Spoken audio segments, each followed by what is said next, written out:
today it's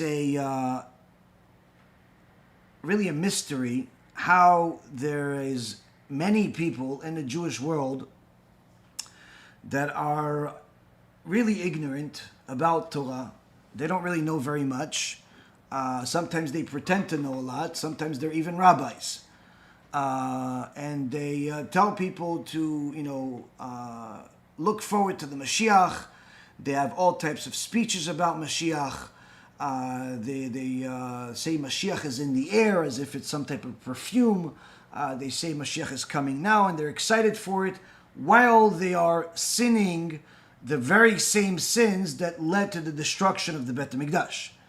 Unfortunately, it's something that is not done in hiding. Usually, the more ignorant, the more arrogant they are.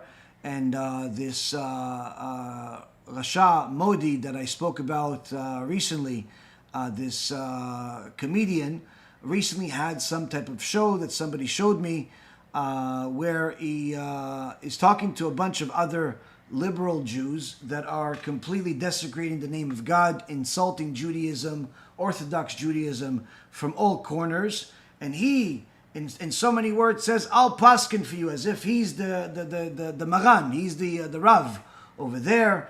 And he says, listen, there's no hell in Judaism. All you got to do is just be a good person. In so many words, don't kill people. Say, give some tzedakah, say some blessings. That's it. If you also want to learn Torah, that's a plus, but that's it. But the biggest thing of all is to, yearn for Mashiach to come. In so many words, in a matter of literally 10 seconds, he canceled the entire Torah. And the fact that his behavior is an abomination and against the Torah in all aspects, that is completely disregarded. In fact, the whole show is about the acts of abomination according to the Torah. But again, yeshivot and synagogues and Jewish communities continue to invite him and people like him to make us laugh, to make the community laugh, but in reality, the Satan is laughing at all of us. So the question is this something new? This whole messianic ideology that cancels the Torah at the same time. Of course, we're all supposed to await the Mashiach, yearn for the Mashiach, prepare for the Mashiach, but not by canceling the Torah. The opposite. Yearning for Mashiach, expecting the Mashiach, means that every single day, each and every single one of us, whether you are from birth, or you're newly converted, or you're a Baal Tshuva, or whatever you are, it's doing Tshuva every single day. That's yearning for Mashiach. Helping other Jews get closer to God, that's yearning for Mashiach. Not just simply saying Mashiach now and singing a bunch of songs.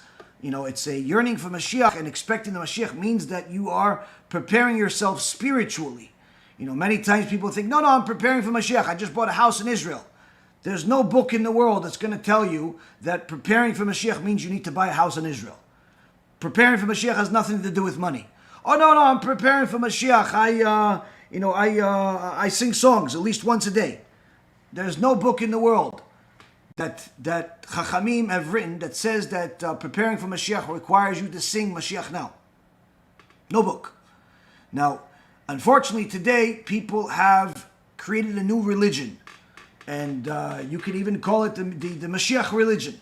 Now, of course, they're under the auspices of different forms of orthodoxy, but I can assure you this has nothing to do with Orthodox Judaism. But more than anything else, we have to understand where we were and, what happened. What happened on this day, over the years. Of course, we know it all begins with the sin of the Meraglim, the spies that were, Moshe Rabbeinu sent after the request of the people. They wanted to go and spy out the land of Israel, and then they, instead of reporting what was actually there, they reported bad things about Israel, and that began the, turning this day into a day of mourning. Throughout all of history, the biggest tragedies that have happened to Am Yisrael have happened during this day. And it's not a coincidence. You have the destruction of the first Bet HaMikdash, where literally millions upon millions of people were murdered in cold blood. Happened on Tisha B'Av in the first Bet HaMikdash destruction. The second Bet HaMikdash destruction happened also on Tisha B'Av. Spanish Inquisition, Tisha B'Av. Major key days during the Holocaust, also Tisha B'Av. Different tragedies have happened on Tisha B'Av. And in fact, one of the things that we see in the Torah is that this has been, really not just a common day where disaster strikes on that day, but before that disaster strikes, there's a certain behavior. There's a certain thing that happens. There's a certain thing that we do that lead Hashem to, in essence, use this as the solution. Now, in the world of today, where people think that a YouTube subscribers means the more YouTube subscribers you have, the more righteous you are and the smarter you are, many people are falling into the trap of different people that call themselves rabbis and tell you all types of things like God needs you and all other forms of heresy. A recent shiur by Rav Meir Eliyahu, one of the Geonim in our generation, he brought some of the words of the sages that are said everywhere, but he put it in a really good perspective in Parashat Dvarim, and he says, look at how Hashem brought us the salvation in the past, and then you'll understand some of the ways of Hashem. And he'll also address this issue. Moshe Rabbeinu did not want to be the Mashiach. He did not want to be the Redeemer. He didn't have the confidence in himself that he is fit for this job. And more than anything else, he says, I'm a terrible speaker. He has a speech impediment. He was both a stutterer and a stammer. Part of it was because of him putting the coal in his mouth when he was a little boy, with that whole event that happened where he was going to grab the crown, the golden crown of Paro, but the angel was sent to move his hand to grab the coals, and as a reflex, he put his hand in his mouth, but there was still a piece of coal in his hand, and he burned his tongue. So Moshe Rabbeinu, the ultimate redeemer, did not want to be a redeemer. Part of it was because he had a speech impediment. And of course, we see in Parashat Dvarim, Ele Advarim. He says all of these things, meaning that Moshe Rabbeinu became the ultimate speaker. Why did Hashem choose Moshe Rabbeinu as the speaker to Am Yisrael, to teach us the Torah, to bring us all of the laws, when he's in essence a terrible speaker and not quite fit according to his resume for the job? In order to make sure that you realize that it's not somebody that thinks that they are fit, but rather who Hashem picks. Mostly because if Hashem would have brought a good speaker, let's say like Korach, the politician, Korach was a fantastic speaker. Korach convinced 250 of the biggest rabbis in the world to go against Moshe Rabbeinu. He was not only wealthy, he was a very charismatic person. Kadosh Baruch Hu says, no, I'm not going to bring you a charismatic person. I'm going to give you someone with a speech impediment, so you don't ever say that Moshe Rabbeinu convinced millions of people to follow God. But rather, the words themselves, the events themselves, God himself was what was the convincing part. And so, first, Kadosh Baruch Hu shows us that the salvation does not come from what makes sense. Secondly, Kadosh Baruch Hu chose the Jewish people, but he didn't choose the Jewish people when they were at their height, when they were, the 12 tribes fighting warriors against all of the nations, when the wars of the 12 tribes against the Canaanite nations, they were literally destroying giants as if they were little cockroaches. No, Hashem didn't choose them then. He chose them when they were in Egypt, slaves, being defiled, being literally murdered. being destroyed on a daily basis, where Paro was murdering 300 babies every single day just to take their blood and bathe in it, because his necromancers told him that the blood of the Jewish kids is good for the skin disease that he had.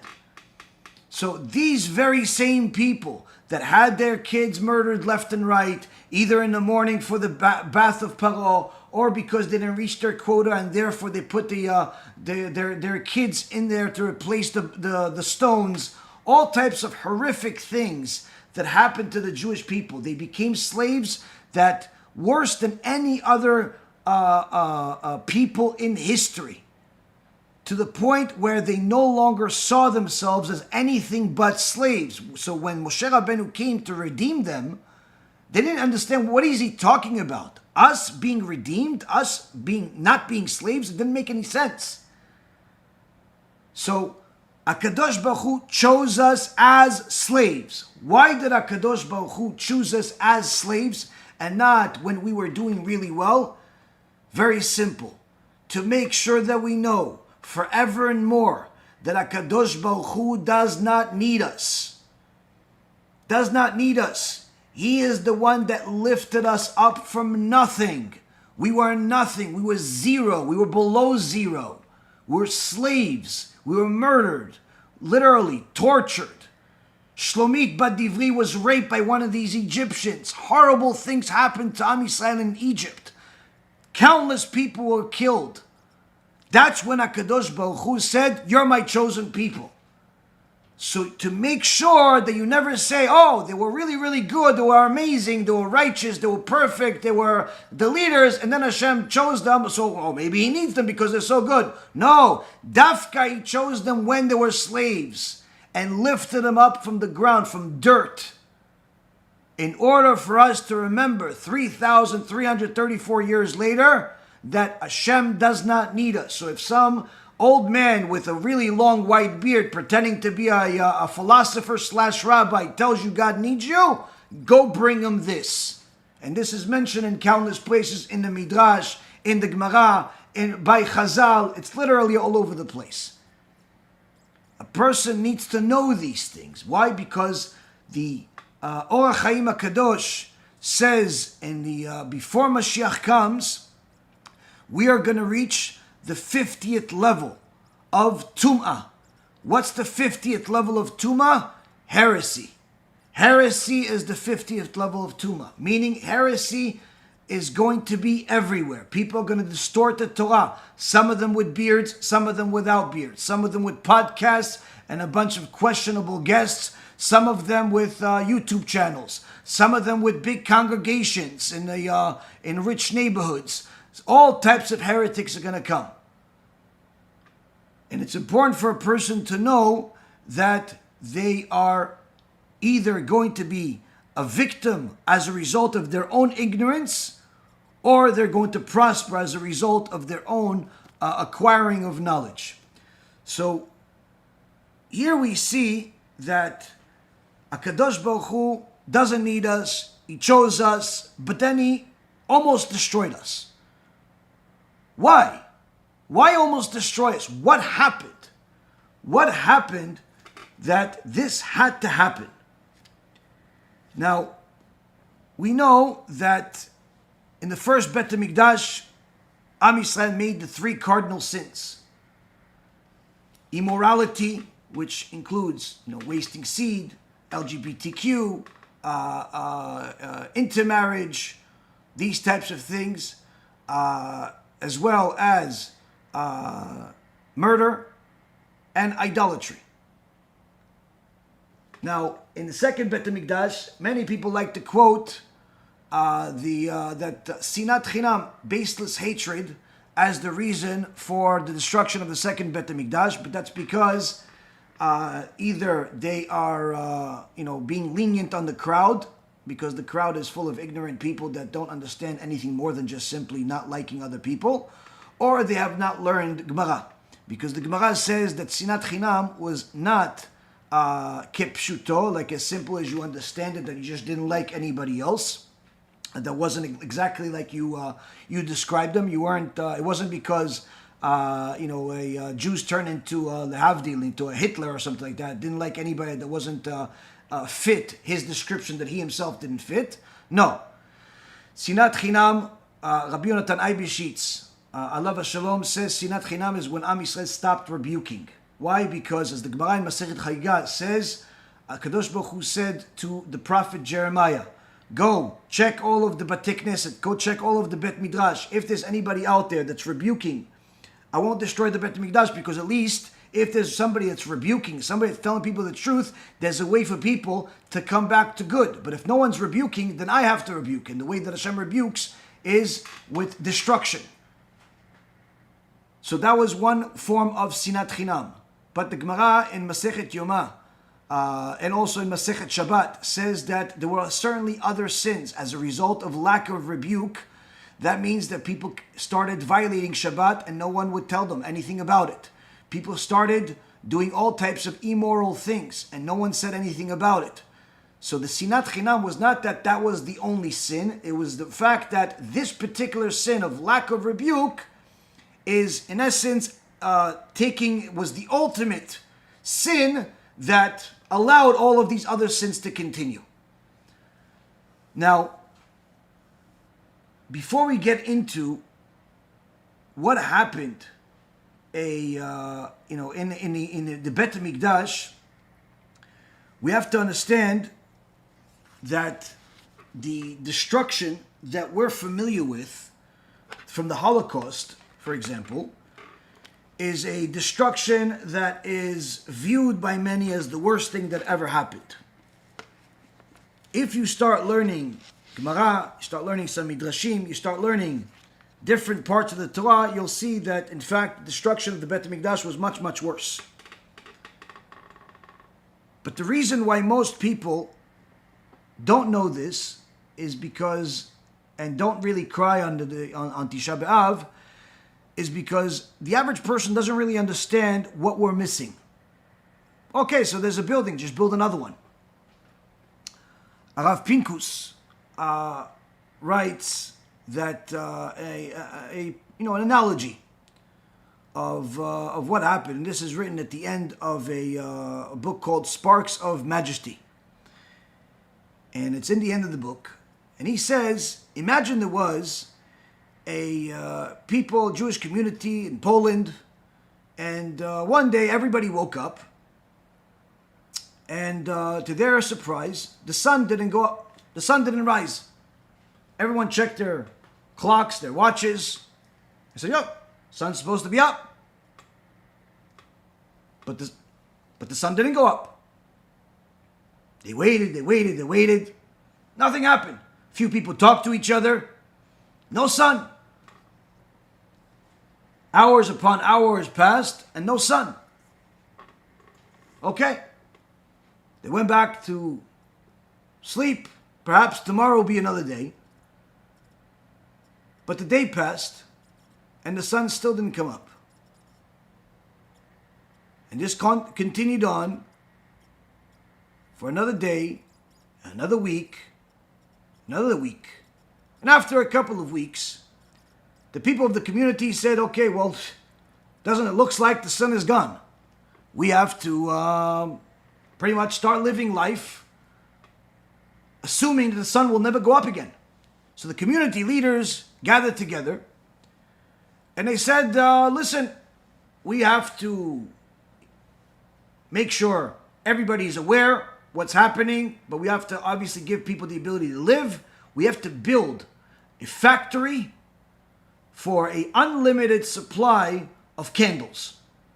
So everybody is able to have candles at all times. Because as we know it, the sun is never going back up again. And so the construction began, and they built the factory really fast. Of course, everybody contributed, everybody built, the factory's up and running, and everyone started walking around with a candle at all times. And months passed, and people got used to this. They got used to the fact that there's just a candle, and that's where the light's coming from, and there's no sun. And months passed, and before you know it, years started passing. And everyone got so accustomed to it that this is simply what they thought is going to be forever. It got to a point where people started having kids that never saw the sun. And as those kids grew up, all they had is stories of how the sun used to look like, this big ball of fire that used to hang in the middle of the sky and light everything. And the kids loved the stories and everyone connected to it. But they truly couldn't comprehend what's there, but sure. Seems wonderful. And more time passed. And more kids were born. And those kids grew up. And they had kids. And the next generation of kids also didn't know what the sun looked like. And the stories had a little bit less effect on them. Until one day, the people announced a big announcement. Someone invented the electric bulb. And they brought this electric bulb to all of the different houses, and everyone was so excited about it. And they brought it to one house where there was a really old man in there. One of the few remaining people that actually saw the sun. And they wanted to see what the old man thinks of this. Look at this amazing invention. This must be what the sun looked like. And the old man nodded his head and started crying. I said, "Why are you crying, Grandpa?" He says, "No, it's not the sun." "What do you mean? But look how much light. The candle was only able to give us light just for us to see right in front of us, a couple of feet in front of us, where the light bulb lights up the whole room. Is it not even as good as the sun?" And the old man says, "No, it's nothing in comparison to the sun. The sun used to bring light, not just to the entire room, not just to the entire street, and not even to the entire town, but the entire world would have a light that's unmatched. Even if you took all of the light bulbs in the world and combined them, it still would be unmatched to one ray from the real sun." And of course, this new generation had no idea what this old man is talking about. "What do you mean? How can it have so much?" Says Rav Pinkus, this is where we are. In the beginning, the sages that saw the destruction cried so much that Rabban Gamliel cried so much that the eyelashes fell out. He cried so much that he had no eyelashes anymore. The sages literally would cry to the point where people would pass out from how much mourning. But as the generations continued, only hearing stories of the Bet HaMikdash and becoming more and more removed from the Bet HaMikdash, people started thinking, why are we mourning? What is it? Maybe we can have another little building. Look at how big this shul is. And look how big this yeshiva is. And look how great this tzaddik is. And the average person has no idea what the Bet HaMikdash even looked like in real life. Because in their imagination, it's just a building. Just like in the imagination of that story, it's just light. What's so different about some light bulbs versus the sun? The only way that we can truly understand what the Bet HaMikdash is if we cleave ourselves to Kadosh Baruj Hu and His Torah. And the more we do it, the more Kadosh Baruj Hu literally instills knowledge in us. You're not going to get the impression of what the Bet HaMikdash is from any cartoon or any picture. You're going to get it if a Kadosh Baruch Hu sees that you can handle the information. Now, Rabbi Yehuda Nasi used to offer 24 explanations to the verse that discusses the destruction of the Bet HaMikdash. While Rabbi Yochanan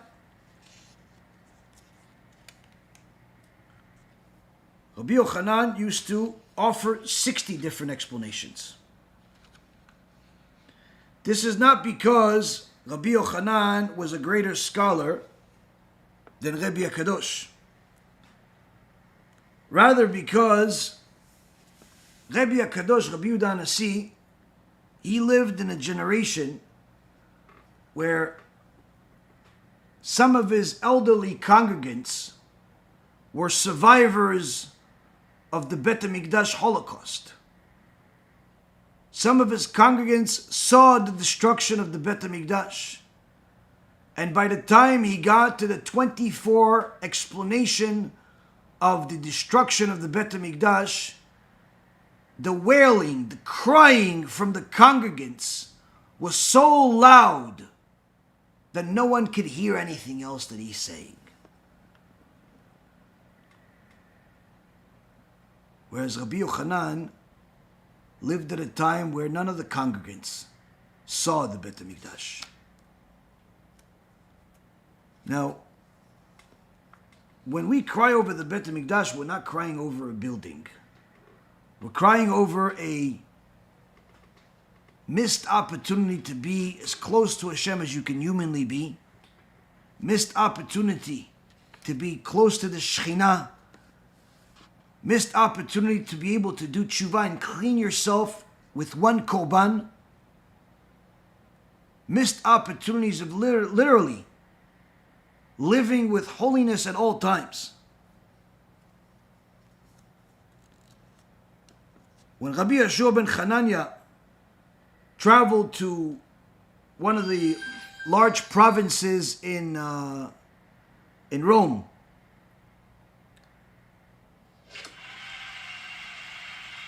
he was told that there was a beautiful looking child, Jewish child, in the prison.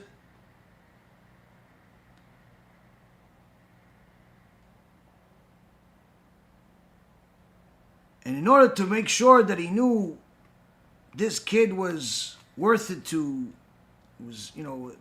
do everything possible to release him, he asked questions to see if this kid was a child that knew Torah or a child that didn't know Torah. Where is this child? What kind of prisoner do you have here? And he found out that this kid was literally a Torah giant, already at a young age. And he did everything possible to release him, and this child actually became one of the Chachamim. Meaning that even the kids that lived at the time of the Bet HaMikdash were extraordinary Torah scholars that the world cannot even imagine today.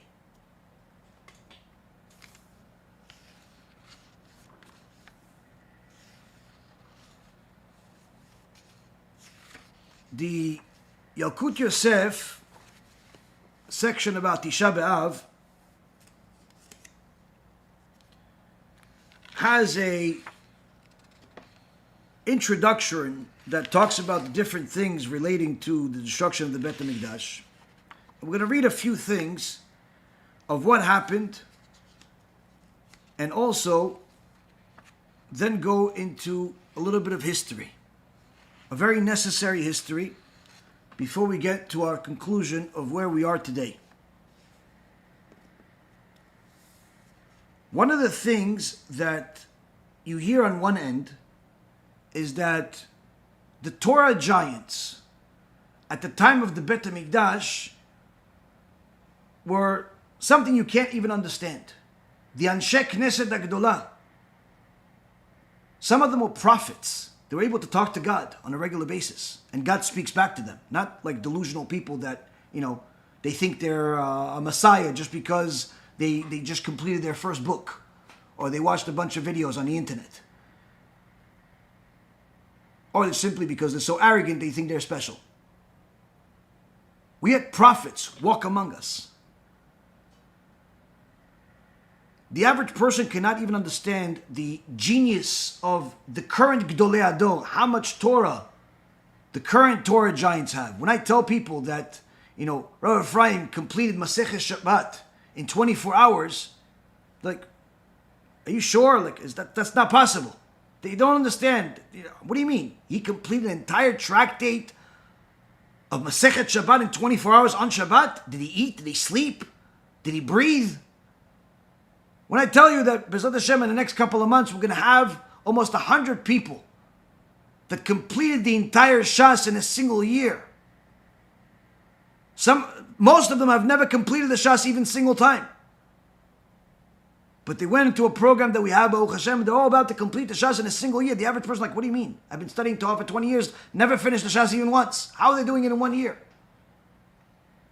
When you tell people that Rabbi Ovadia, alav shalom, knew 60,000 books by heart, word for word, more than any of us know any page of any book,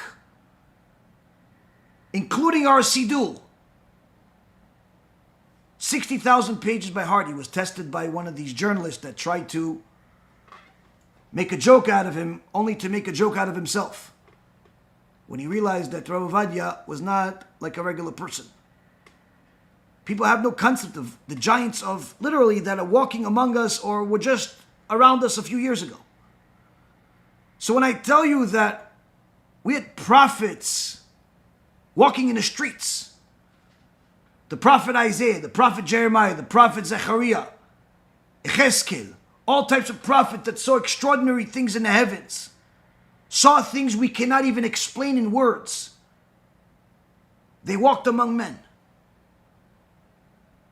Little children, like this story that we just mentioned from the Gemara Masechet Gittin, knew more Torah than anybody in the world today. Little kids. So the question begs, if there were so many Torah giants, why didn't they use some of this Torah to stop the enemy? Because surely we all know the stories of when people wanted to attack Jewish people, either at the time of the Arizal, or the time of the Gaon Mivilna, or other Mekubalim and Tzadikim, and a single Tzadik would literally defeat anybody that's walking in our way. So surely if the Arizal was able to literally command angels to do whatever he wanted, and study with Eliyahu Navi on a regular basis, surely 1,500 years, 2,000 years before him, the prophets were able to do the same. The tzaddikim were able to do the same. So why didn't they do it? Why don't they just call one of these angels and tell him, listen, Gabriel, this Nebuchadnezzar, destroy him for me. Do me a favor. Just this afternoon. Finish it quickly because I have a shiur coming up. And that, Rabotai, is a legitimate question. But it's not a new question. Because the Midrash from a couple of thousand years ago already brings it up. The Midrash Echa Zuta, chapter 1, section 7, teaches that when Nebuchadnezzar came to Yerushalayim, he was already expecting to destroy Yerushalayim in a short period of time. And he was surprised because the warriors that the Jewish people had superhuman powers. One of them was a person by the name of Akiva ben Naphtali, who would catch the boulders. These boulders literally weigh several tons each. They would fling these boulders to cause destruction, the equivalent of bombs today.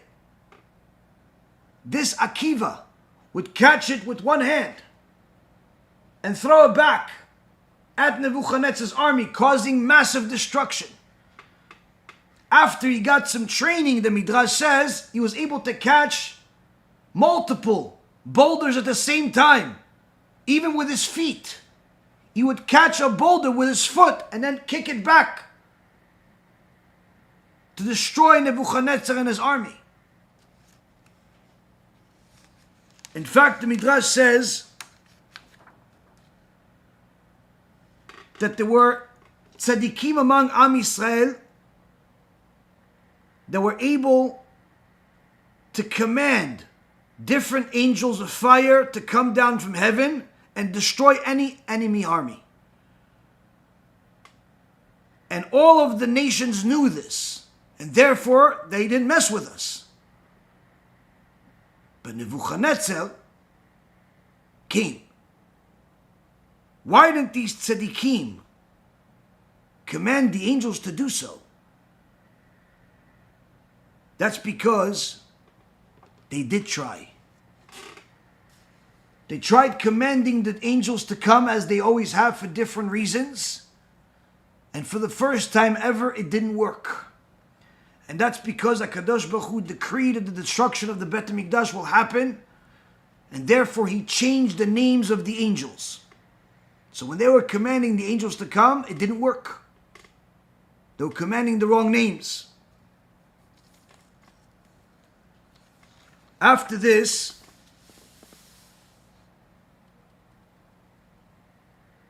the uncle of Jeremiah, his name was Hananel.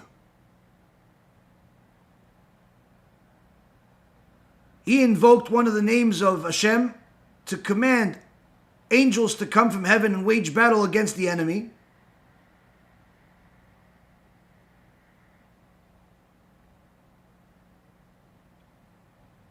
And when they came, the Assyrians ran away.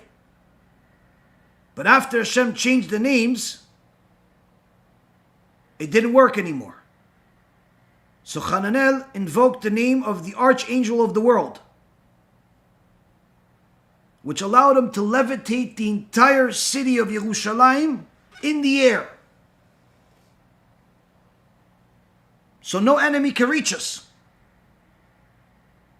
When HaKadosh Baruch Hu saw this, he kicked out the archangel out of the heavens, and Yerushalayim crashed to the ground. This, Rabotai, is what we had walking among us. Believe or not believe, that's your problem. But these are the things that are written in our holy books. Now, if you have such amazing people, why destroy? Why destroy? The Gemara in Masechet Gittin, page 57.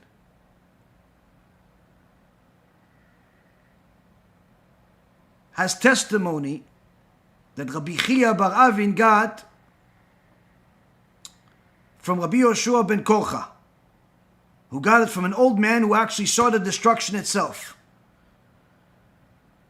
And he said that when Nebuzaradan, the butcher who was in charge of Nebuchadnezzar's army, when he came, he slaughtered 2,110,000 people. Right at the beginning. And inside the Yerushalayim, he murdered 940,000 people on one spot. And there was so much blood that it went from town to town, literally. It became a little river. And it stopped at one place where there was a puddle of blood already. Nebuzaradan saw this blood pool, and he saw that this pool of blood is boiling. And he asked one of the prisoners, one of the Jewish prisoners, what is that? And the Jewish prisoner didn't want to tell him what it is. And he said, no, that's one of our sacrifices. What kind of sacrifice? Bring the sacrifices. He started slaughtering animals, and he saw, no, it's not the same blood. Either tell me, or I'm going to rip your flesh from your bones with iron combs while you're alive. Meaning he was as vicious as can possibly be, this Nebuzaradan. And the Jew tells him, what can I say? It's an embarrassment for us what that is. The truth is that boiling blood is already 2 years old. He was once a prophet named Zechariah in Hebrew. And he came to us and rebuked us of how our servitude of Hashem has become relaxed. We've become too modern. We're not serious about learning Torah. Too many leniencies. We didn't like hearing his rebuke. And he kept coming back. You know, like somebody today that has a YouTube channel where he's screaming for people to do tshuva. Like somebody that says, listen, don't invite Reshaim into your communities. Don't desecrate the Torah. We didn't like to hear it. We thought we were doing enough. So we killed him. And his blood has been boiling ever since. Nebuzaradan said in his mind, I will avenge his blood. And he started taking people and murdering them in that spot. He didn't just take anybody. First, he started with the Sanhedrin itself. Then the lesser Sanhedrin. And he murdered them there. But the blood continued to bubble. Then he took a bunch of young kids, males, females, murdered all of them. The blood continued to bubble. He brought school kids, little babies, slaughtered them. The blood continued to bubble. Literally, tens and tens of thousands of Jews are being murdered in this spot. Nothing's happening. It continues to bubble. Nebuzaradan screamed into the sky, saying, Zechariah, Zechariah, I've wiped out the best of them. Do you want me to destroy all of them? And at that moment, the blood stopped. That's when Nebuzaradan realized what he has done. He had a moment of truth and he realized that if Kadosh Baruch Hu allowed me to kill all of these people just to avenge the blood of one righteous person, what will be my end when Hashem has to avenge the blood of all the people that I just killed? He sent a suicide letter to his family as if he killed himself, and he actually abandoned the army and he actually converted, says the Gemara. The point being here is we see that it wasn't that we didn't know Torah. That wasn't the problem. Is that we stopped accepting the truth. And any time a Jew rejects the truth, he brings punishment onto himself. And if we do it as a nation, even more so. The Yalkut Shimoni says in section 1016, says there was a woman who had 3 sons who were soldiers, while she stayed behind taking care of the baby of the family. The famine during the war and the starvation was so horrible that the woman didn't have anything to cook for her children when they came back from the war to eat. So she killed the baby and she cooked him. When his brothers came back and started eating, but they noticed there's something wrong here, and then they realized that they're actually eating their own brother,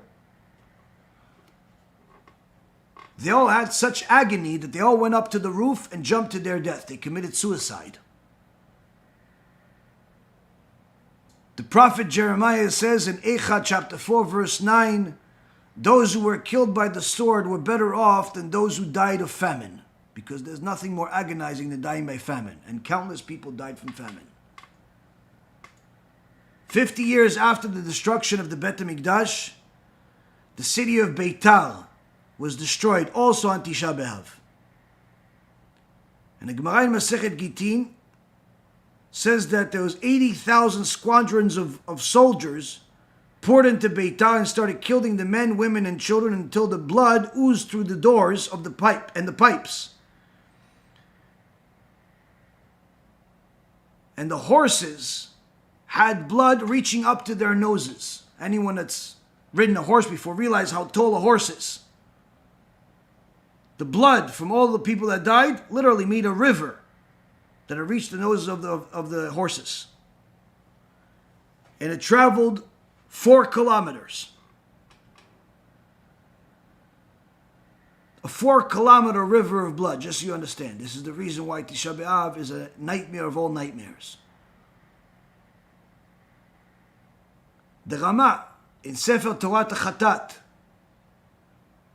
says that Nebuchadnezzar, after he destroyed the Bet HaMikdash, he wanted to show off to some of the elite. And the philosopher Plato was sent to Yerushalayim to see the glory of the destruction. And since there was a protection on the prophet Jeremiah, where no one was allowed to touch him, Nebuchadnezzar was friends with Jeremiah when he was young, and he says no one's allowed to touch him. So Jeremiah was there at the destruction of the Bet HaMikdash, crying hysterically. When Plato saw him, he says, "Are you the wisest of all the people of Israel, yet you're crying over lost wood and stones? Why are you crying over the past? A wise man doesn't cry over what has already happened. He goes ahead and he builds the future." Plato thought that his philosophy is going to work here. He also thought he's the smartest man in the world. The prophet Jeremiah says, "Are you the world's leading philosopher? You certainly have come across questions which you have found no answer. Is that so?" And Plato says, "Yes, I have many such questions, but I believe that there is no one in the world that can answer them." Jeremiah says to him, Try asking me those questions, all of them, and I will answer each and every single one of them to your satisfaction.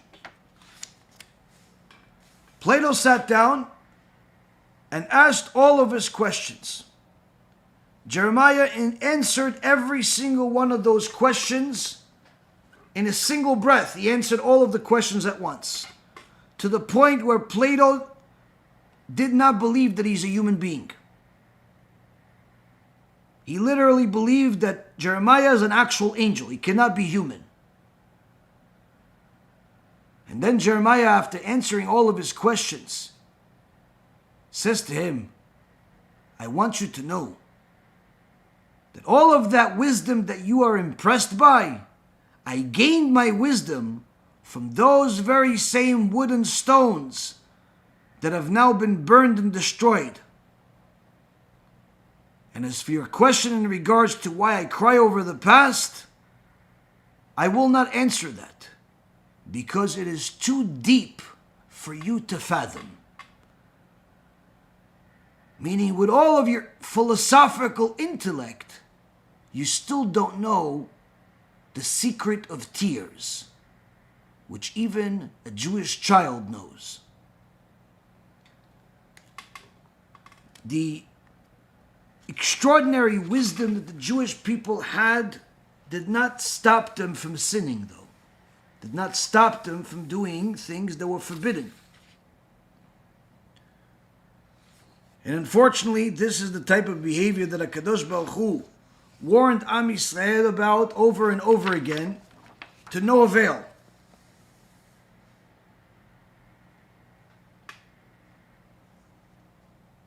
Now, the question is, what does that have to do with now? In order to answer that, we'll first have to go back 200 years. So fast forward a couple thousand years from the destruction of the Bet HaMikdash, but not quite to today. We're going to go back to the 1800s. In a book written some time ago, about 60 years ago, 50 years ago, called The History of Zionism. I believe that if this book was published today, or written today, no publishing house would want to publish it. They would view it as anti-Semitic. And one of the reasons is because it actually tells real history. History that often you're not going to hear from rabbis. And people like to forget, even if they remember.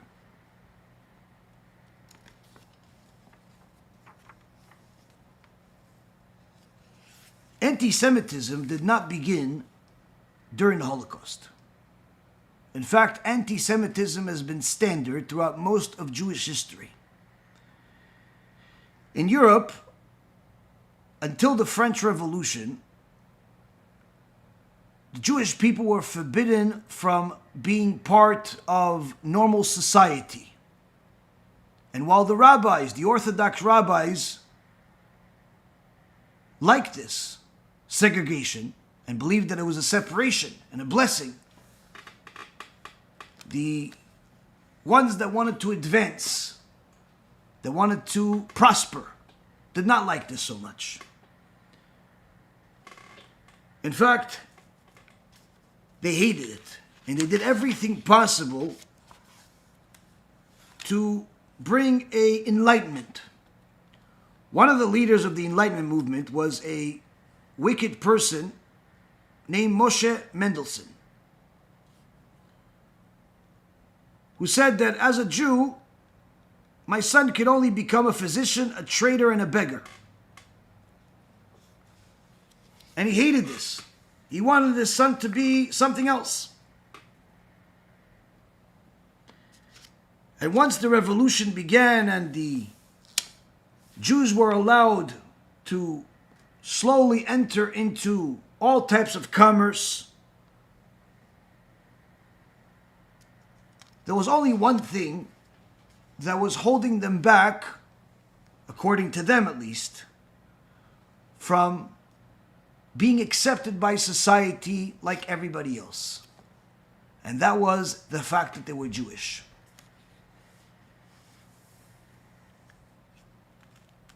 And therefore it became a thing for Jews to abandon Judaism, and in fact, hate it.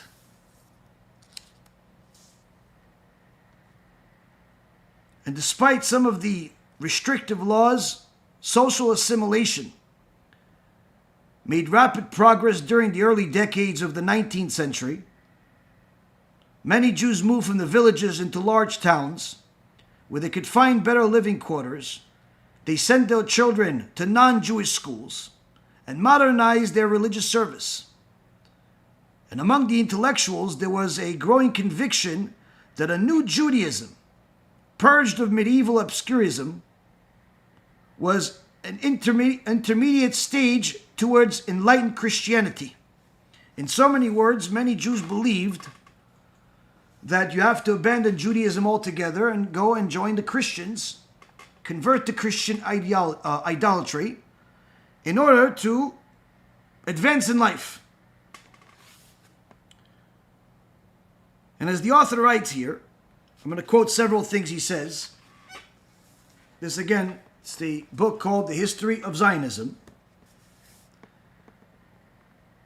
He says, towards the middle of the 19th century, a person by the name of Gabriel Reiser, the most eloquent and courageous advocate of emancipation, suggested that a Jew who preferred a non-existent state and a nation, meaning Israel, over Germany, ought to be put under police protection, not because his views were dangerous, but because he was obviously insane. Meaning to view anything better than Germany, and even want a state like Israel, in his perspective, and he's a Jew, is insanity. And he didn't stop there. He actually wrote that whoever disputes my claim, this is the Gabriel Rieser, whoever disputes my claim to the German fatherland, he, on this occasion, disputes my right to my thought and feelings, to the language that I speak, the air that I breathe. He deprives me of my very right to existence, and therefore I must defend myself against him as I would against a murderer. Does this sound similar to some of you that watch some of this liberal media, lefty liberalism, and all of this other junk that's out there? Well, if it hasn't yet, wait till the rest of it sets in. Risa summarizes philosophy,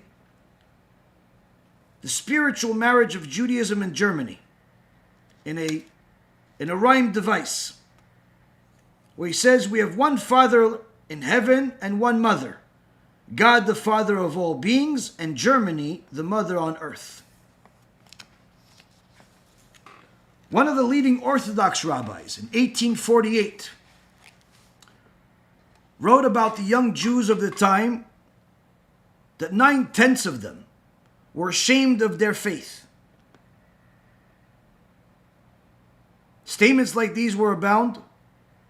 They were perhaps not meant to be taken literally, but they indicated a general trend, says the author. And of Moshe Mendelssohn's children, all but one converted to Christianity, and many of his followers left Judaism and converted to Christianity. Another person by the name of Hein, who converted to Christianity, says baptism was an entrance ticket to European civilization. And who would let a mere formality stand between me and a European civilization? Meaning, for him, converting to Christianity, Catholicism, was simply a necessary step, like getting a college degree today.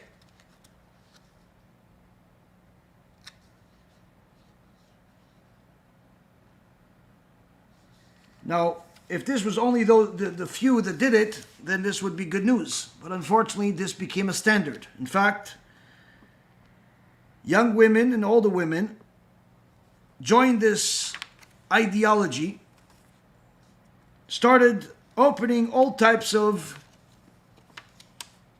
houses where they would literary salons in Berlin and Vienna. Some of the famous women were Rachel Varnhagen, Henriette Ertz, Dorothea Schlegel, Fanny Arnstein. These were some of the primary hostesses at the time, and they entertained all types of famous people, statesmen, generals, princes, poets. Anybody that was anybody would come to their places. And of course, these platonic and not so platonic, as the author says, affairs of these ladies were very ridiculous.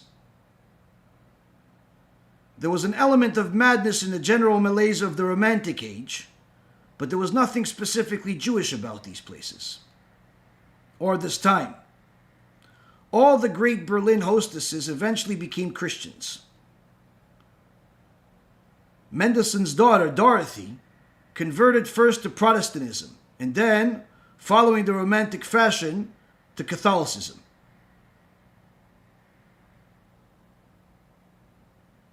His other daughter, Henriette Hertz, said about her father, Moses Mendelssohn, that he possessed virtues of a Christian.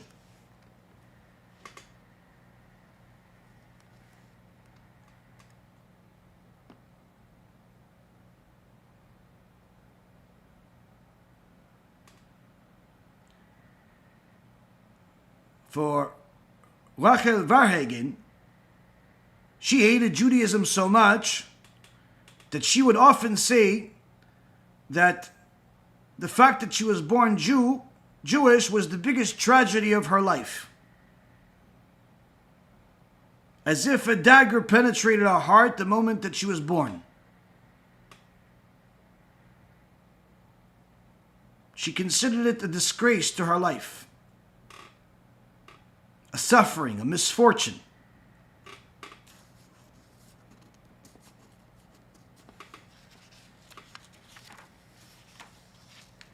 In so many words, the standard Jew in Europe hated Judaism no less than the anti-Semites. Self-hating Jews was not a new thing of this generation. As the Jewish middle class started to rise, the attitude towards Judaism itself worsened.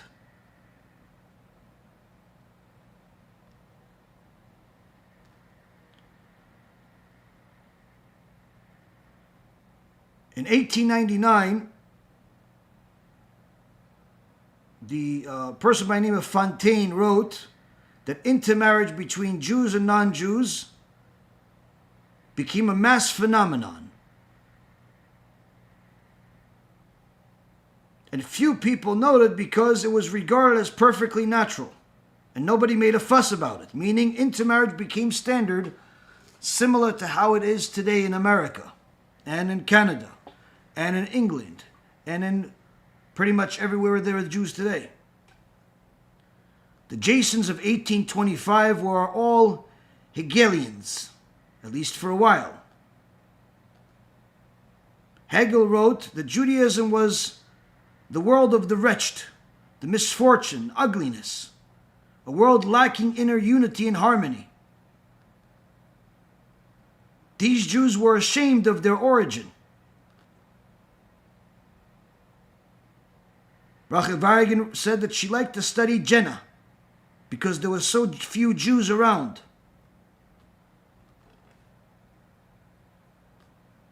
Another person by the name of Bourne reported that in his university there was very few Jews and none of them would ever walk next to each other.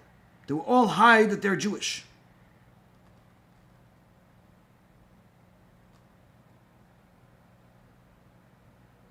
It got to the point that in Berlin, one of the compliments that you can give a Jew is that there was nothing specifically Jewish about him.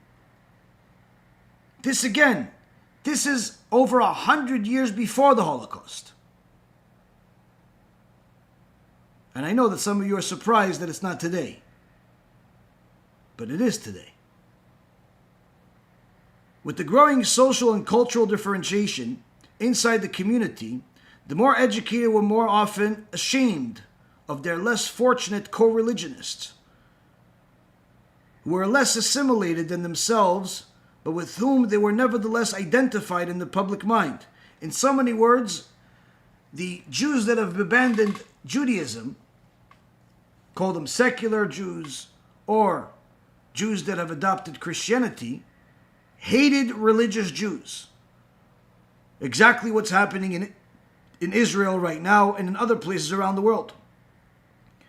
There is such a hatred between the secular Jew and the religious Jew right now that the secular Jews literally believe that the things that were said about the Jewish people in Mein Kampf were only relevant to the religious Jews, which is the exact opposite, actually.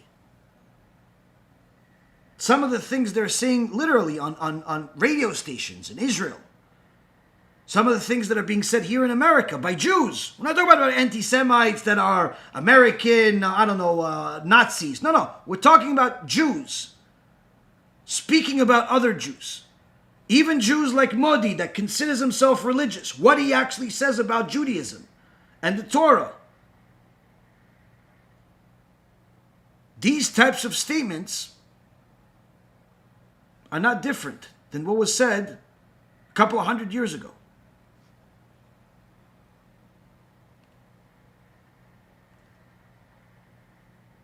They would literally warn each other from associating with religious Jews. You must be careful not to look at them or take an interest in them, as if religious Jews were like a plague of some kind. One of the future socialist leaders, a person by the name of LaSalle,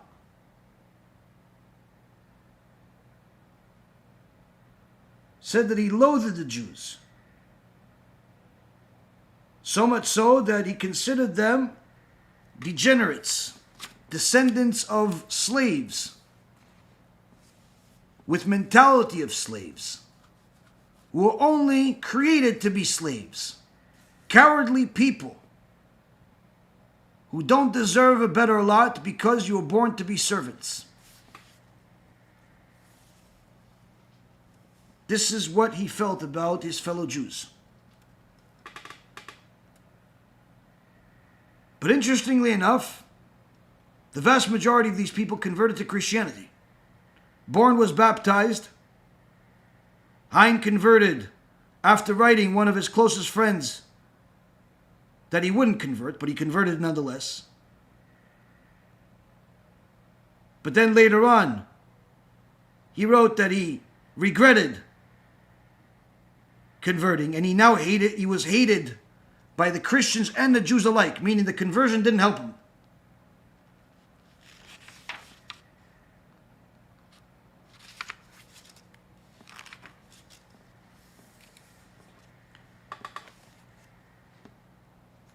Now, it's often said that the worst happened in Germany. There's no real statistics that you can guarantee, but the author brings that there were actually more conversions of Jews to Christianity in England, in Russia, and in Austria, and Hungary, than even in Germany. Meaning, as bad as the situation was in Germany, with the intermarriage, according to some statistics in PEU research, that there was literally nearly 90% intermarriage in Germany, the situation was even worse in England, in Russia, in Austria.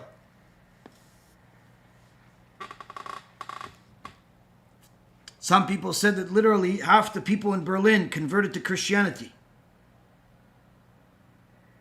meaning half the Jews. Regardless, the author says the most gifted Jews in every walk of life, and above all the leaders,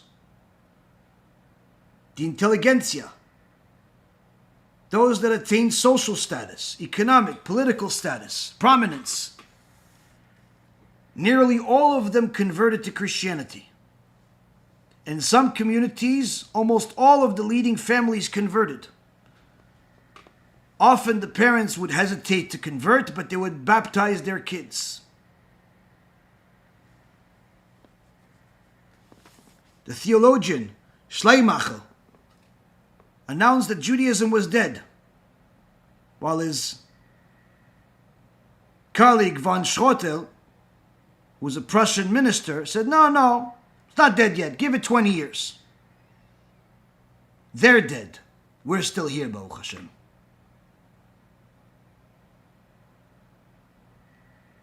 The ultimate goal of all of these Jews, nearly 100 years before the Holocaust, was to Europeanize Judaism by purging it from its roots. Some of them were suggesting to ban Hebrew and the Talmud. Things that even the biggest anti-Semites have not suggested. And even if they suggested, they didn't succeed. This was coming from Jews, Rabotai. This was coming from Jews. I know that the anti-Semites are going to have a field day. But let them have a field day while we learn the truth of what got us to the point of destruction. This doesn't justify the evil of those that killed us, and our brothers and our grandparents. But needless to say, we have to know that there is a din and there's a dayan. There's a judge and there's a judgment. Kadosh Baruch Hu does not allow Esav to hurt Yaakov unless Yaakov acts like Esav.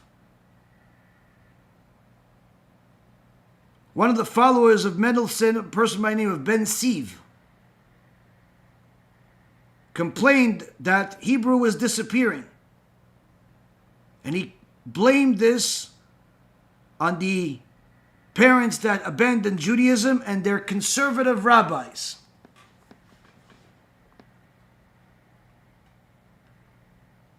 The parents wanted their children to learn only subjects that would assist them in a professional career. Languages, mathematics, sciences. Does that sound familiar? You go to yeshiva today? Yeah. So you're going to become an avrech? No. My parents want me to go to college. They want me to be a doctor. Okay, fine. You could be a doctor, but why don't you go learn Torah for another few years? Not to go be a doctor. No. My parents want me to be an engineer. Okay, fine. You could be an engineer, but why don't you learn a few hours a day? No. My parents are paying a lot of money for tuition, so I could become an astronaut. I could become an accountant. I could become everything but a Talmid Chacham. Why don't you become a Talmid Chacham? No, they don't make enough money. Said it, but you said you like Torah. Yeah, but my parents said that I need to make money. I literally have kids crying to me, telling me that they want to learn Torah, but their parents won't let them. Their parents are forcing them to go into a career. And then the parents are going to cry when that career doesn't bring any salvation. This is not the first time.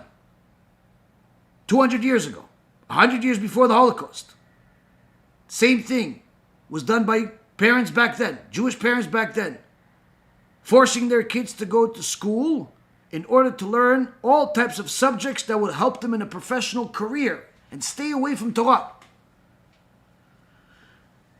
The Orthodox rabbis at the time certainly acted the opposite. They banned worldly subjects altogether because the science was not taught for the sake of objectivity in education, but rather for the sake of destroying Judaism.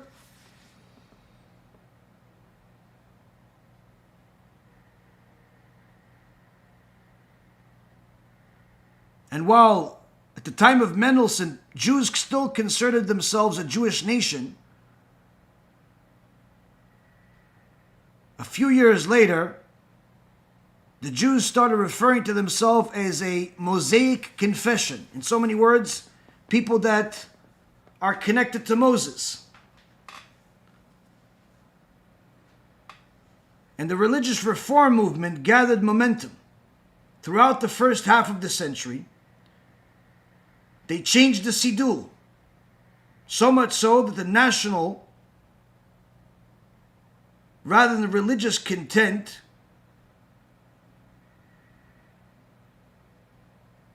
that those of national rather than religious content or referring to the coming of the Mashiach were deleted. Anything relating to Mashiach, they deleted.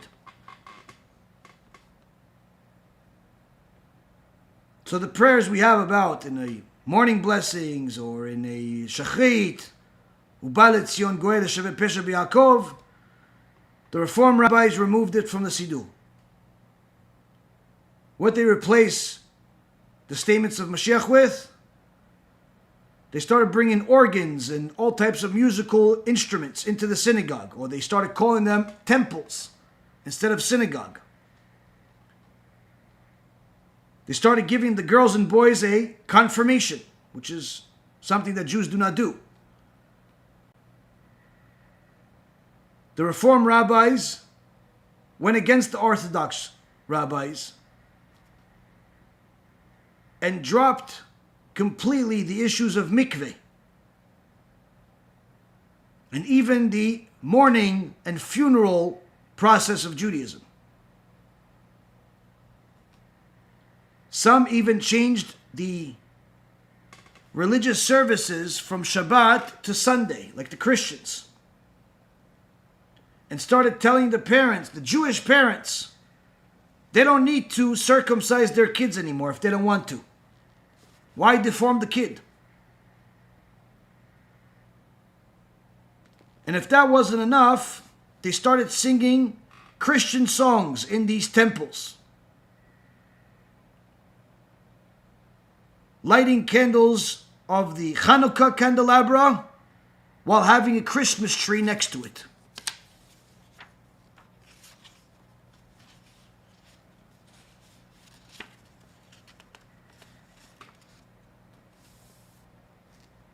By the 1850s and 60s, these Enlightenment movement types of people were happy because they felt that they reached equality with Germany and Austria and Hungary and Italy and Scandinavia. They felt that they had civil equality. By 1858, the first British Jew entered the parliament, and by 1870, Jews were allowed to attend English universities.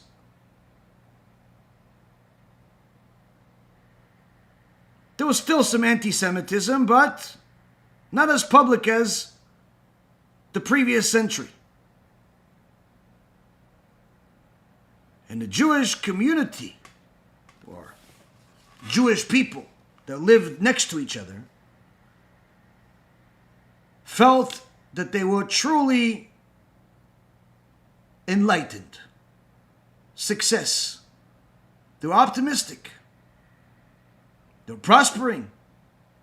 They started acquiring great riches. They started going into all forms of business and industry. All types of professions. And by 1905, less than 5% of the population of Berlin were Jews. But yet, they provided 30% of the municipal tax revenue, meaning the Jews became extraordinarily wealthy. 5% of the population, 30% of the taxes. If I was reading this in a newspaper today about America, not a single person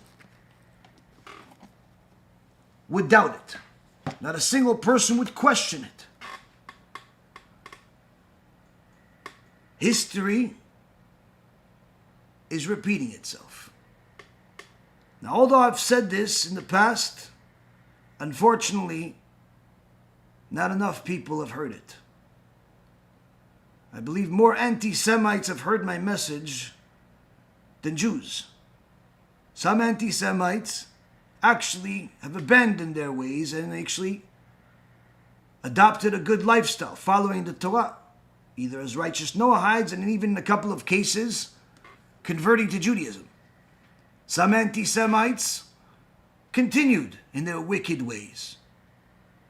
And their end will be no different than Nebuchadnezzar and the rest of the wicked people that lived throughout history that went against the Jewish people. But if that was the goal, then we would have already achieved it. It's not. The goal is to wake up our brothers and sisters from their slumber and to make them realize that screaming Mashiach now is not going to help a single person. Because as loud as you scream Mashiach and as many dances and songs you come up with about Mashiach, he's not going to help those people that continue the same behavior that has led to our destruction in the past. Before the Holocaust, the situation that the Jewish world had as far as money was at its best. Everything that I just read was from 100 years to just literally right before the Holocaust. In so many words, the ultimate success of the Jewish people, financially, politically, socially, was right before the near complete annihilation of every single Jew alive. Kadosh Baruch Hu had mercy on the Jewish people during the Holocaust. He didn't annihilate all of them. We had tzaddikim in the world that protected us. When Mussolini and General Reuven were preparing to conquer Egypt and then Eretz Israel, we had tzaddikim like Rabbi Yehuda gather a group of Mekubalim, Kabbalists, and do all types of prayers and tikkunim. Even at one point, doing kaparot in the air, going into a helicopter and flying around the entire border of Israel in order to plead with God not to allow these Nazis to enter Eretz Israel and kill all of us. And Baruch Hashem, it worked. But this didn't save every Jew. 6 million Jews murdered. Many more millions died a spiritual death as a result of their abandoning Judaism, either due to their lack of education about Judaism before the Holocaust, or simple disregard to it after. And the mentality of the self-hating Jew continued to evolve, so much so that you actually have some people call themselves modern Orthodox Jews, like this woman that was interviewed by Modi, who went to Yeshiva University. How a woman attends a yeshiva, I don't know, but apparently Yeshiva University is not really a yeshiva. And according to the New York State laws, it's not really considered a religious institution either. But how a person can go to a so-called religious Jewish school, but then publicly state how much she hates Judaism and all of the laws, has complete disregard to it. And Modi, the comedian, doesn't take advantage of the opportunity like a real Jew, but rather joins her by saying he also disagrees with much of the law and reinterprets the law himself on live radio or podcast or whatever it was.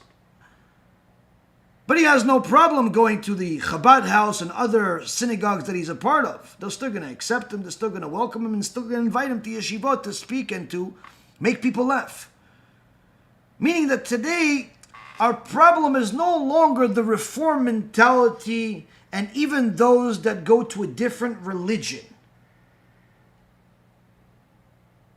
Our biggest problem is people that are completely ignorant to Judaism altogether, similar to the past, to the point where they're just disconnected, and not enough people caring about bringing them back. Or people within our own communities, call it modern, call them Hasidish, call them whatever you want to call them, that have heretical mentalities, heretical ideologies, in line with the same ideologies that led to a near annihilation of the entire Jewish people. Every single time it happened. Now, while everybody's going to say, listen, Mashiach now, and everyone's going to say, be optimistic, and everyone's going to say a lot of things, let's check a few things. If you're really ready for Mashiach. The Gemara says in Masechet Avodah Zarah, in the first chapter, that once Mashiach comes, there's no more conversion. But some communities already forbid conversion now, and have been for a long time. Apparently, Mashiach arrived in those communities. I haven't seen that Mashiach yet. But apparently, he arrived in those communities. The new Sefer by Rav Ephraim has multiple subjects in it. One of them is Kuntres Hagerim, talking about converts, how great they are, how it's a gift to Am Yisrael from a Kadosh Baruch Hu to have converts, where he takes the best of the nations and gives them as a gift to his children. But yet, converting to Judaism is unnecessarily difficult in some communities and impossible in others. Even if the people are studious, even if the people have the money, even if the people are doing whatever is necessary, still some make it difficult for no reason. The second part of Rabbi Ephraim's book is Ochiach Tochiach. You must rebuke. In the average community, if you tell people to be quiet while there's prayers in the shul, they'll yell at you for telling them to be quiet. And the rabbi will tell you, no one's allowed to rebuke in this generation, as if there was a mitzvah from the Torah removed, chas v'shalom. The next section is Kuntres HaShoah. Many Jews have this question, where was God during the Holocaust? And only a few are willing to answer them the truth, which is that, what do you mean, where was God during the Holocaust? He's the one that did it. That's the answer. There is no other answer. No, but it's bad, so it must be something else. No. Believing it's anything else other than God punishing us is 100% heresy. Why? No one can help you or hurt you, individually or nationally, other than Kadosh Baruch Hu. The Satan is simply one of the messengers that Kadosh Baruch Hu uses.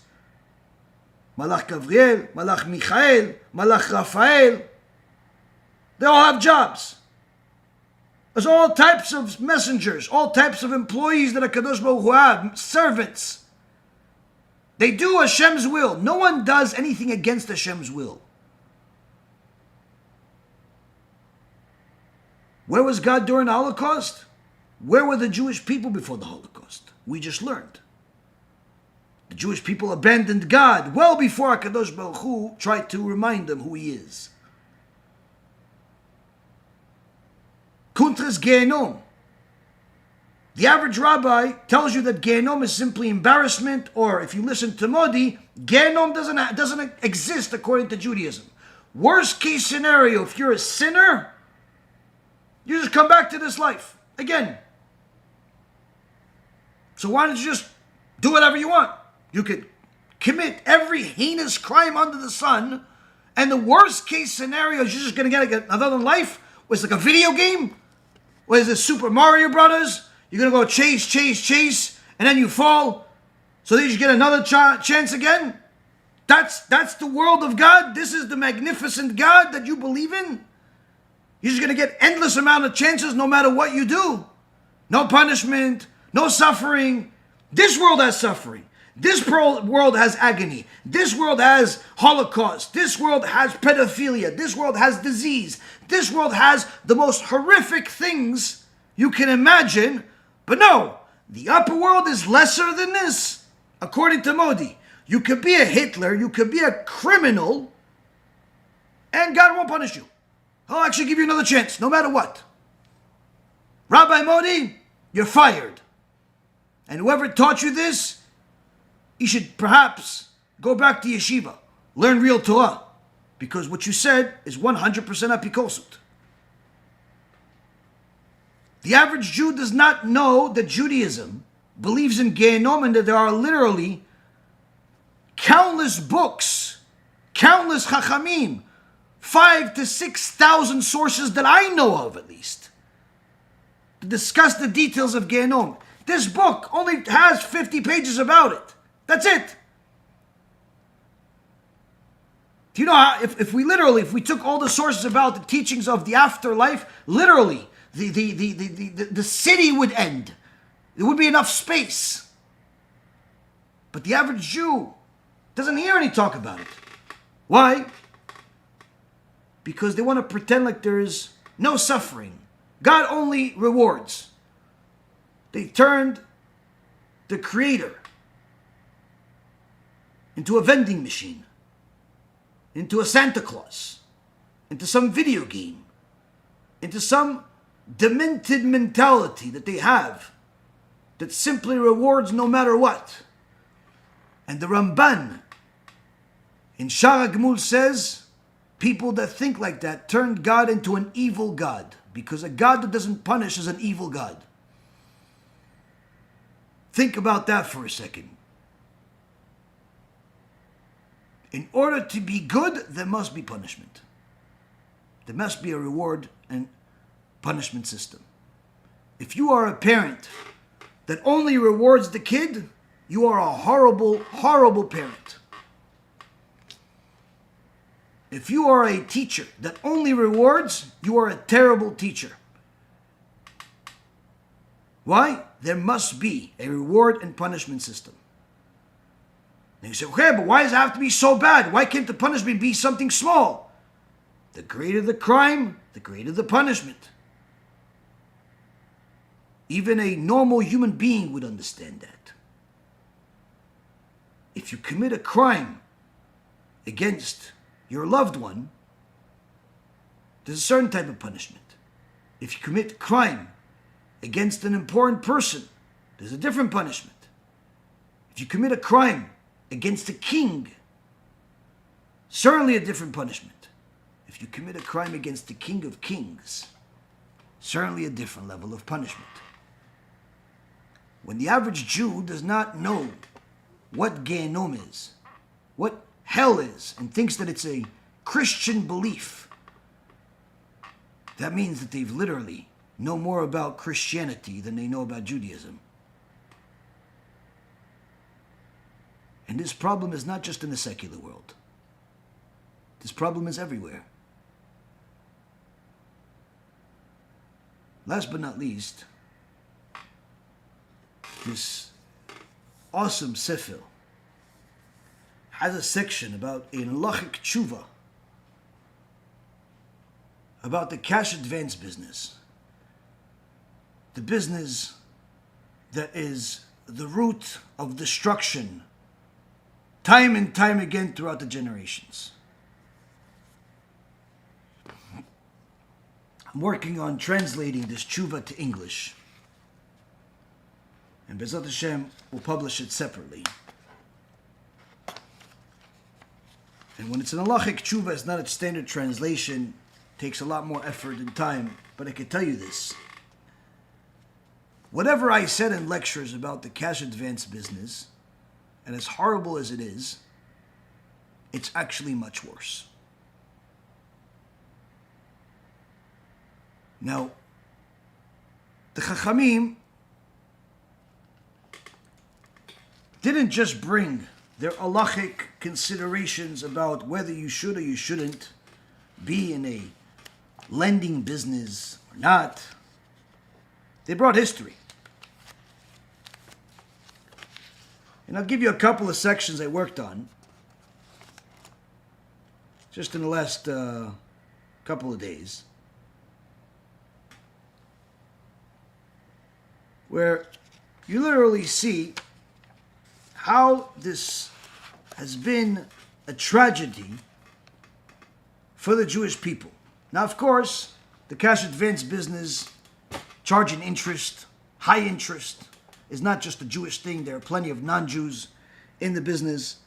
But the fact that there's a single Jew, needless to say, a religious Jew, in the business is already one too many. The fact that there is many religious Jews in the cash advance business and similar types of operations with rabbis supporting it here in America and in other places shows literally how close we are to another Holocaust. The behavior of 200 years ago, we already have confirmed, is identical to America today, identical to Canada today, identical to England today, identical to Australia today, identical to Jewish communities in Israel, literally, identical. What about business? In the Sefer Derech HaMelech, by Rabbi Finkelstein, on page 63, there he noted research by a Y. Rosenthal.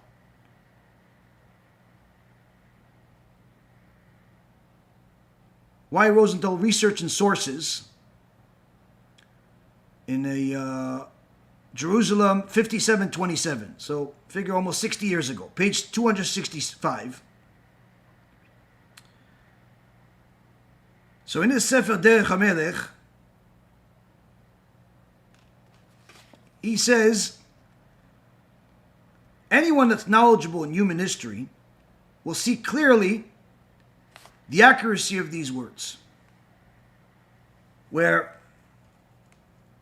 researchers have shown that throughout the period, the last couple of hundred years, and throughout all of history from the Middle Ages until now, anti-Semites of different stripes cheated the Jews and attacked them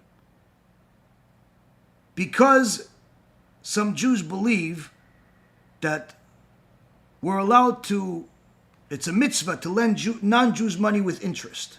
Meaning that this belief that many people publicize, that Jews are allowed to charge interest to non-Jews, has actually been a tool that the anti-Semites have used to hate us.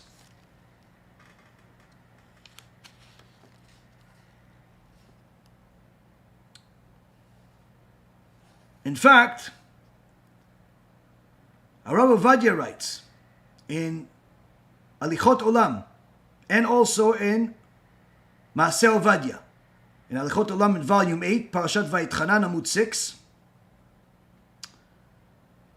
and in Maaseh Ovadia in page 380. He brings the commentary on the Kerem Shlomo, and he says that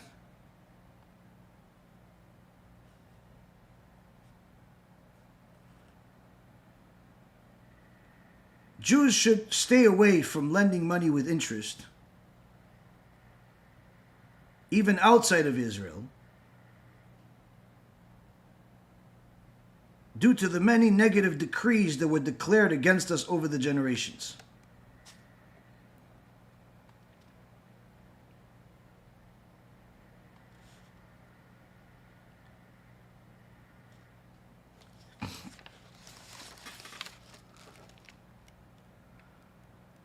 And he says that this is true even in countries which call themselves democracies or democratic, because more than once we've seen that they have passed laws against the Jews under various strange and twisted justifications.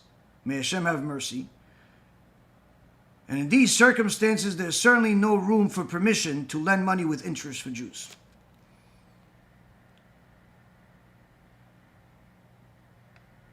To non-Jews. To anybody.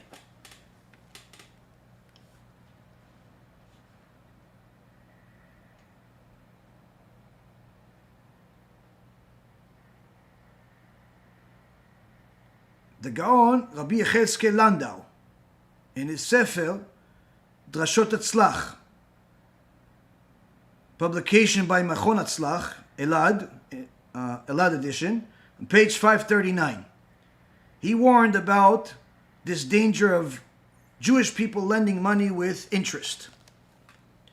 And he writes as follows: it's forbidden to lend with interest to those nations whom we live in their shadow and treat us favorably. They are people of faith, believers of the blessed Creator, and the Torah of Moshe came from heaven. Anyone, he's referring to the Jewish people, anyone who takes interest from the nations in our times, more than the norm in the markets of that country, is committing two evils. One, the very fact of taking interest payments itself is evil. And furthermore, he is in the category of a rodef, who is among those who put the Jewish people in danger by giving us a bad image in the eyes of the nations. It is appropriate for us to follow the attributes of the Holy One, blessed be He, who desires kindness. But as a result of our many sins, continues Rav Landau, the wicked people act the opposite of this instruction. As Shlomo HaMelech says in Proverbs 12:10, the mercy of the wicked is cruelty. we can clearly see that those people who lend money with interest initially seem to be an act of compassion and lending money to the poor in his time of distress. However, in the end, we see that this is an evil and cruel dispensation.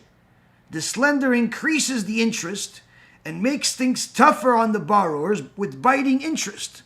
Eventually, the poor man simply cannot bear it, and the lender comes to take away all the poor man's property as part of his interest obligations. These are the words of Rabbi Yecheskel Landau. Similarly, brings the Rabbi Ephraim in his Sefer, Rav Michael HaKohen Baruch narrates in his book called Zichron Av Ubno, page 334 and 335, his own memories of his life when he lived in Ukraine, in a place called Columbia. And he tells of how there were certain Jewish personalities who took high interest, even more than the value of the principal amount, meaning over 100% interest, and they caused a lot of animosity towards the Jews by the non-Jews. 100% in cash advance is cheap, because some of them are charging 600-700%, and even some as high as 4,000%. But here he's talking about how this interest of 100% caused anti-Semitism in Ukraine. If that was enough, this would be sufficient. But there's more. In Morocco, Sefer Kovetz Asufot, volume 15, page 95, an historian by the name of Eliezer Bashan came to the conclusion in his book that there was a certain degree of justification to the hatred that the locals had towards the Jewish population in Morocco, in Fez, Morocco. This was due to those Jews who were on the one hand enjoying the hospitality of the foreign nation, meaning Morocco, but yet on the other hand, they were lending them money with high interest.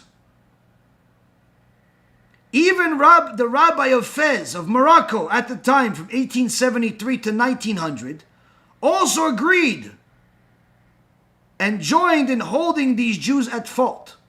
Meaning this is not just a lone historian that is agreeing with the Gentile perspective. No, the rabbi of Morocco agreed that these wicked Jews are causing anti-Semitism. So whether it's Morocco, or it's Ukraine, or it's Poland, or it's Germany, or it's anywhere in history, you saw Jews lend money with interest, it creates anti-Semitism.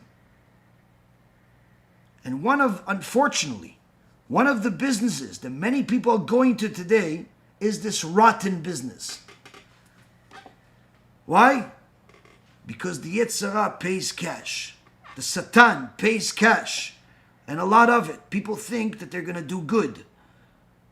And therefore they'll be able to give tzedakah. I can assure you, not a single dollar that you donate from that business is considered tzedakah. It's all considered stolen. Every single person in that business, even if you're a clerk, even if you do the paperwork, if you're a lawyer, if you're an accountant for them, if you're a secretary, needless to say, if you're a broker, a principal, compliance officer, and an owner, every single one of those people is bringing anti-Semitism to the world. Every single one of them is increasing the power of Amalek, and some of them are even part of Amalek.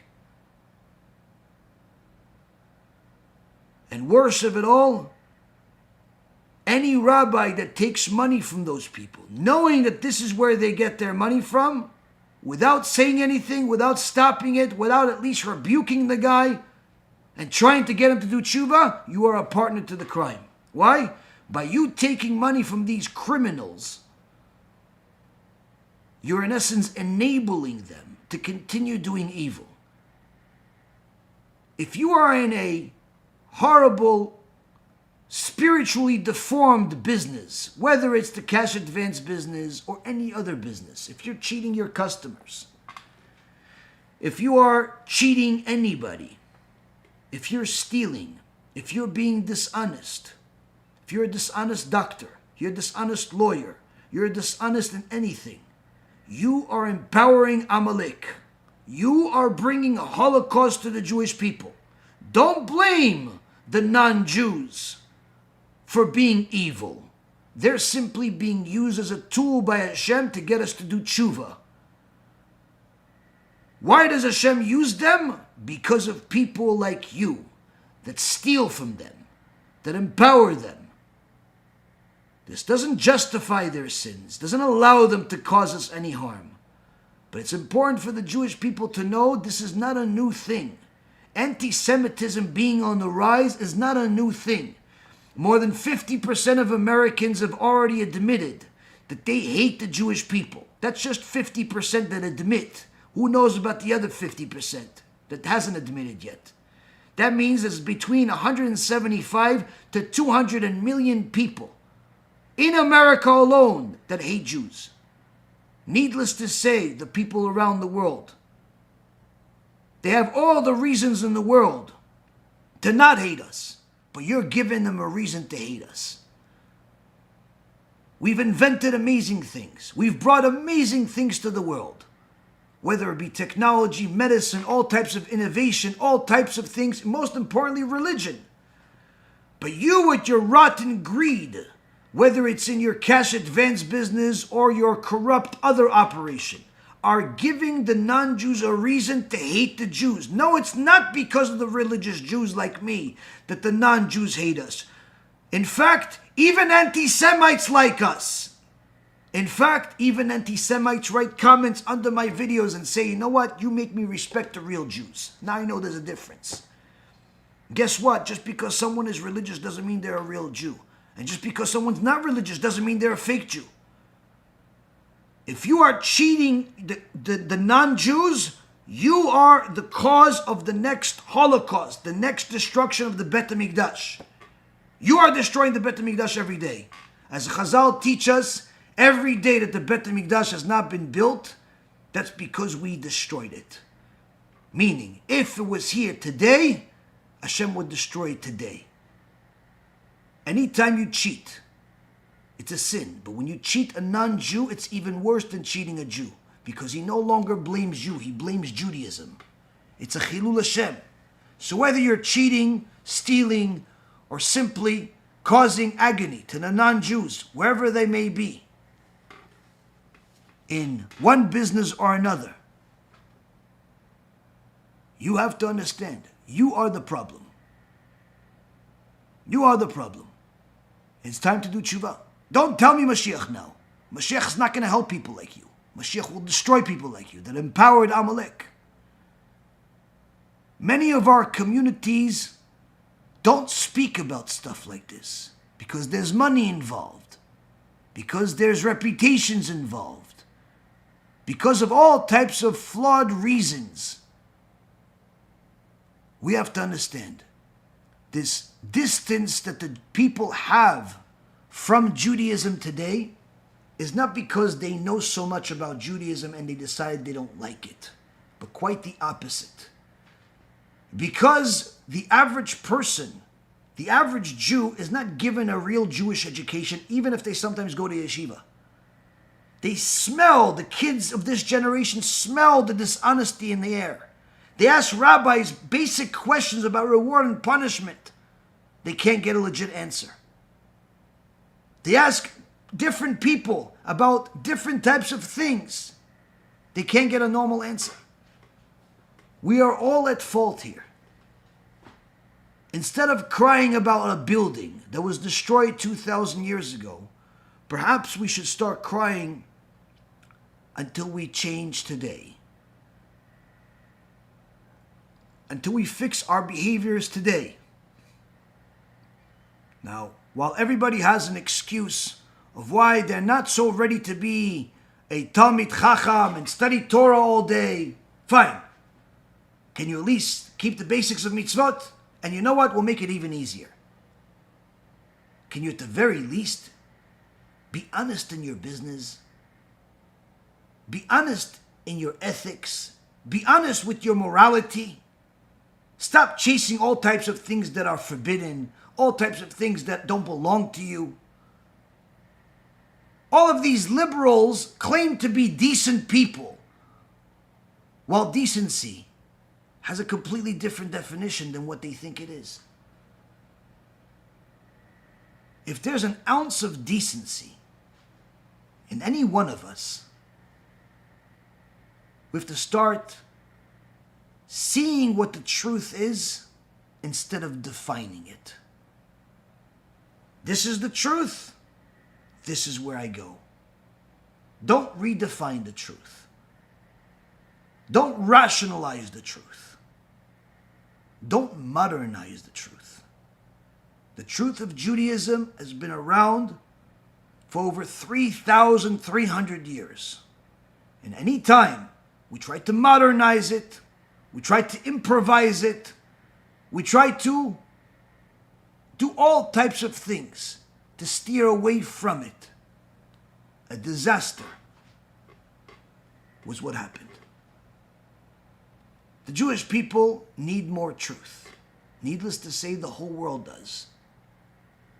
Instead of trying to redefine what the truth is supposed to be according to your desires, look at the truth that worked. Look at the truth by the ultimate giver of truth, a Kadosh Baruch Hu, who has a signature that says emet, truth.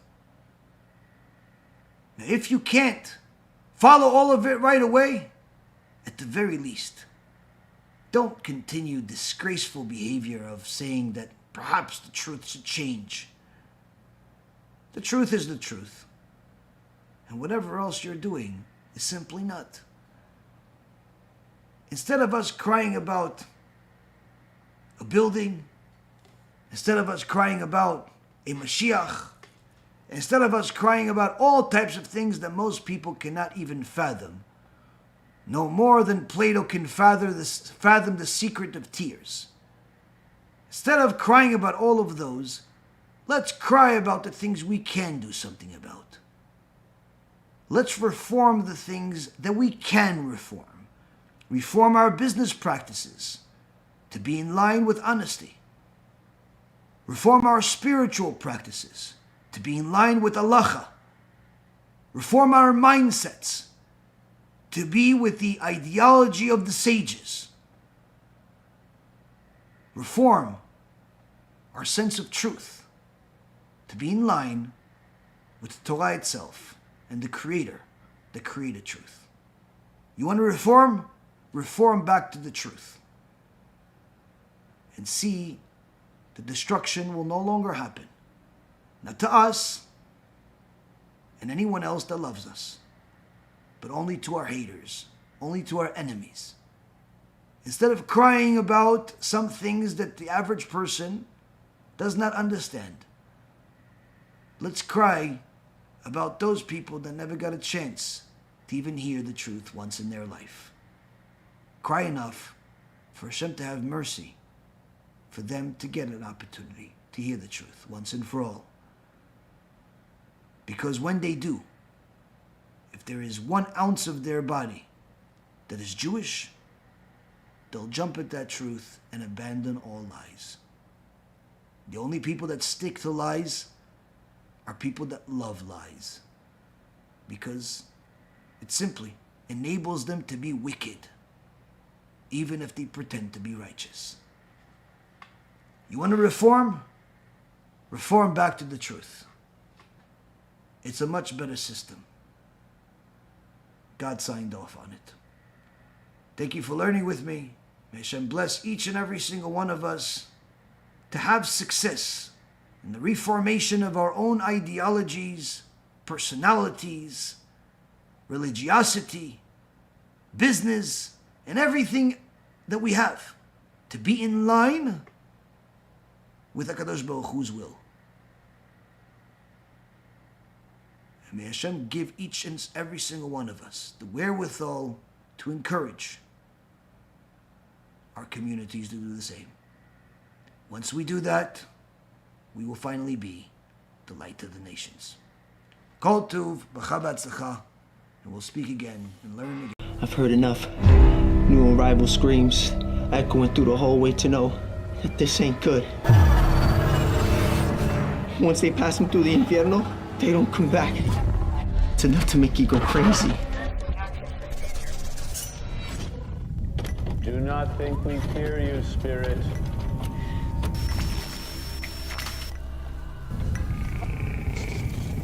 We know your power is born of evil. This is your last night in the land of the living. You understand me, malevolent demon?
There was a rich family that lived here called the Hetheringtons, and unfortunately, their daughter passed away of a heart attack inside the house. Basically, they were so devastated that they reached out to people claiming to be psychic mediums. They actually weren't psychic mediums. They opened up a total of 11 portals inside this house and invited spirits and entities from all different kinds of dimensions. Well, I think there are certain pieces of evidence that there is an afterlife. Resurrection of the dead is affirmed pretty clearly in the Talmud and the Midrash. To be honest with you, to give this lecture is a nightmare. If it was up to me, I wouldn't. There's going to be some graphic details. This place is a maze. The person after death went to a place called Sheol. This is by far the largest near-death experience study that has ever been conducted. People go to a place and they experience weird things. And sometimes they actually will see a character of some type. Well, where did that come from?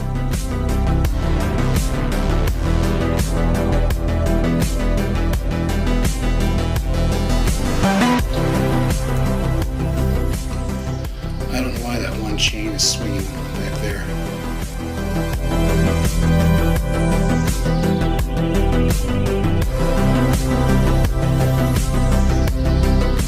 They may describe feeling profoundly peaceful, seeing a bright, warm, welcoming light.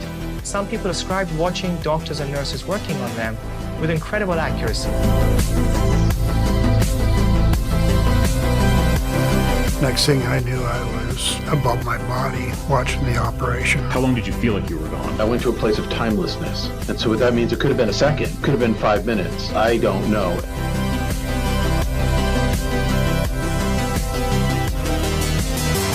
Can you imagine waking up from your sleep and not being able to move? As I'm lying there, I realized that there's an evil presence next to me. Do you believe that angels, demons exist? Holy dude, get out of here! Oh my god, dude! Strange things keep happening. Bizarre nightmares, as if I'm on fire. Whoa, what the hell is this? Man, I've got bad chest pain. Satan's Hollow is what it's called, the portal to hell. Some people calling it an eye of fire, while others said it looked like the portal to hell opening up. And the next thing I know, I was outside of my body, looking at my body.